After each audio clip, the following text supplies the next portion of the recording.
संसार में किसी भी वस्तु का नाश नहीं होता है, अर्थात वो पूर्ण रूप से नष्ट नहीं होती है, बल्कि उसका रूप परिवर्तन हो जाता है।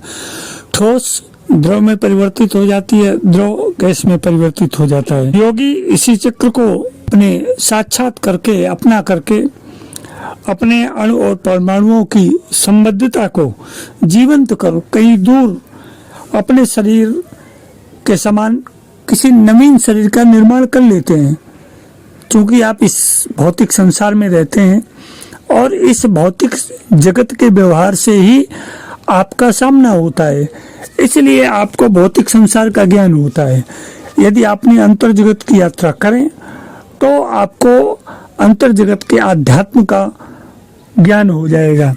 आप इस चीज को अच्छी तरह से समझ जाएंगे कि वस्तु, स्थिति और परिस्थितियों का परिवर्तन कैसे होता है, उनका रूपांतरण कैसे होता है। इस वैज्ञानिक प्रक्रिया को हम स्वामी योगानंद की एन ऑटोबायोग्राफी ऑफ ए योगी और गीता जैसे ग्रंथों का अध्ययन करके अच्छी तरह से समझ सकते हैं। अपनी चेतना को जगाने के लिए, पुकारने के लिए सबसे पहले आपको अपने आप अंदर से शांत होना होगा। जब तक आप अंदर से शांत नहीं होंगे तब तक आप किसी भी लक्ष्य को, किसी भी कार्य को पूर्ण रूप नहीं दे पाएंगे। आपका सारा रोग, आपकी सारी चिंताएं, आपका सारा तनाव, झंझट एक झटके में दूर हो जाएगा। बस केवल आवश्यकता इस बात की है कि आप अपने आप से अंदर से शांत हो जाएं। शक्तिशाली का कोई सामना नहीं कर सकता इस संसार में।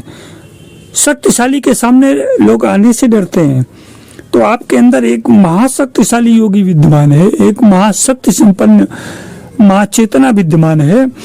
उस चेतना के पास आपकी सारी समस्याओं का, सारे उलझनों का और सारे प्रश्नों का उत्तर है। वो चेतना ही आपका वास्तविक गुरु है।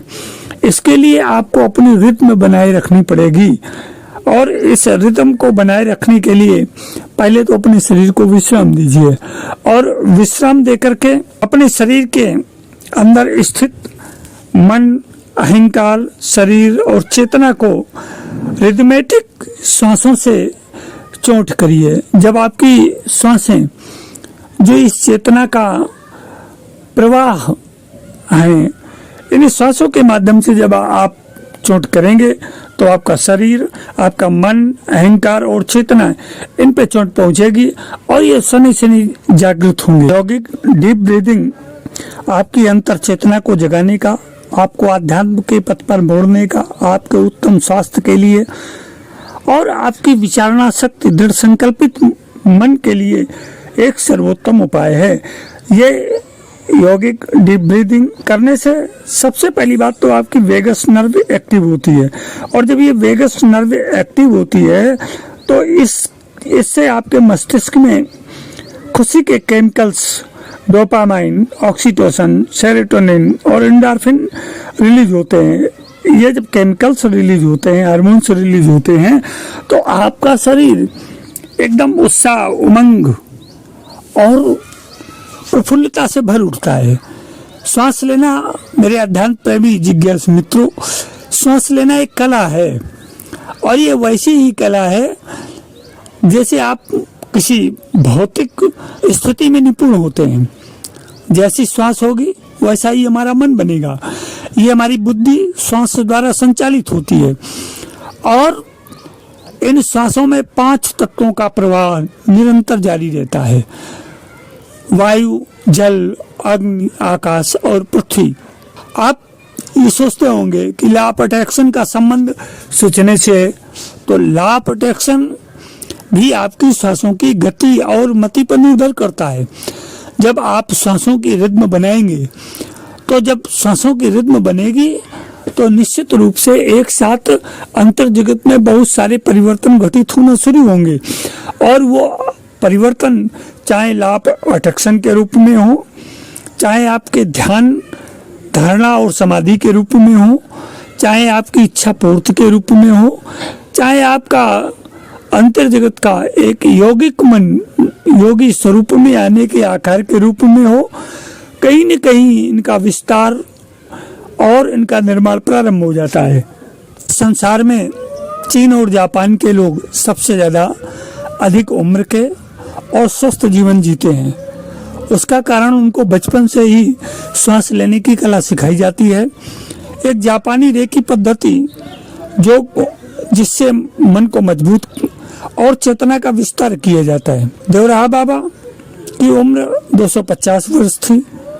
जब इस विषय में देवराहा बाबा से पूछा गया तो उन्होंने उत्तर दिया कि जो लोग अपनी इड़ा और पिंगला नाड़ी के माध्यम से अपनी सांसों को नियंत्रित कर लेते हैं उनका जीवन दीर्घकालिक और स्वस्थ होता है।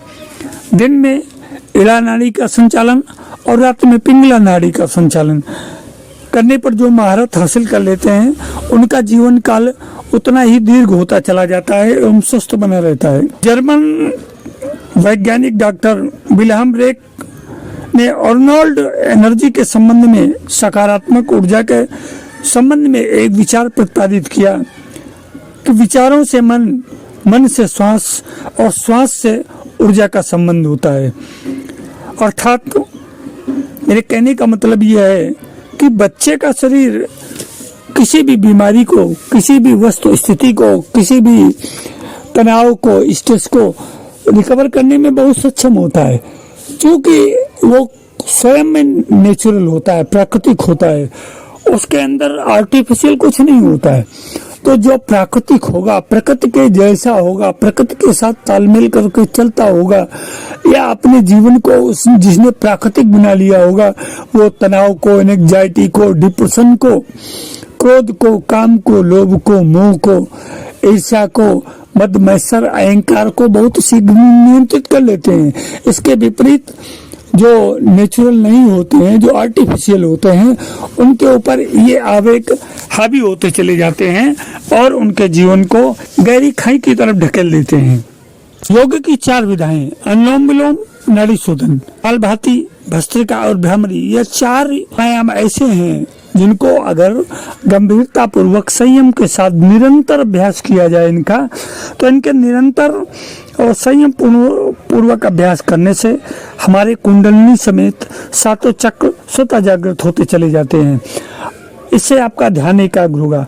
आपके अंदर के जितने भी झंझावात हैं, एंग्जाइटी, डिप्रेशन, तनाव और आपके अंदर काम, क्रोध, लोभ, अहंकार, इनकी प्रवृत्तियां धीरे धीरे स्वतः घटती चली जाएंगी और आपके अंदर जो आंतरिक ऊर्जा भंडार है वो उसका जागरण होगा और उसके जागरण के साथ आपकी शक्ति में, आंतरिक शक्ति में बढ़ोतरी होती है। इससे जो हमारे चक्र हैं, मूलाधार से लेकर के सहस्त्रार तक जितने भी 7 चक्र हैं, इनके जागरण का काम स्वतः होता है। इनको जगाने के लिए आपको कोई अतिरिक्त प्रयास नहीं करना पड़ेगा। अगर आपने कुछ पाने की इच्छा से करना प्रारंभ किया है तो उससे कुछ भी नहीं सधेगा, कुछ भी नहीं आपको प्राप्त होगा। आपको निष्काम होकर के केवल अभ्यास और संयम पर ध्यान देना है। जब आप निष्काम होकर के निरंतर संयम पूर्वक इन प्राणायामों का अभ्यास करेंगे तो आप अपने आप सधते चले जाएंगे। आपकी श्वास से लेकर के आपके अंतर जगत और वायु जगत दोनों एक साथ सधेंगे। आपके बहुत सारे काम, आपकी बहुत सारी स्थितियां स्वतः घटित होती चली जाएंगी जिसका आपको अनुमान भी नहीं है। बस केवल आपको इन सांसों पर ध्यान देना है और सांसों पर ध्यान देते हुए अपने अंतर जगत को, अपने अंतर मन को, अपने इस भौतिक शरीर को शांत करना है। तो मेरे अध्यात्म प्रेमी जिज्ञासु मित्रों, हम अपने शरीर के साथ जितना भी भावनाओं को, संवेदनाओं को ऐसे चलते हैं उतने ही उलझन में पड़ते चले जाते हैं। जितना ही हम उनकी तरफ से उनको उपेक्षित व्यवहार करते हैं उतना ही हम जीवन में आगे बढ़ते चले जाते हैं। पूरे जीवन एक अनजान सी खुशी के लिए हम भटकते रहते हैं, परंतु वो खुशी जो कि हमारे अंदर स्वयं छिपी हुई है उसको खोजने के लिए हमें अभी अपने अंदर जाना पड़ेगा। हमें कहीं बाहर भटकने से कोई राह नहीं मिलने वाली है। उक्त प्रक्रिया को साधने के लिए किसी योग गुरु, मार्गदर्शक, योग प्रशिक्षक के मदद लें। इससे आपको आपकी साधना की गहराई तक जाने में मदद मिल सके। जीवन के साथ योग चैनल में राजन आचार्य का सप्रेम अभिवादन।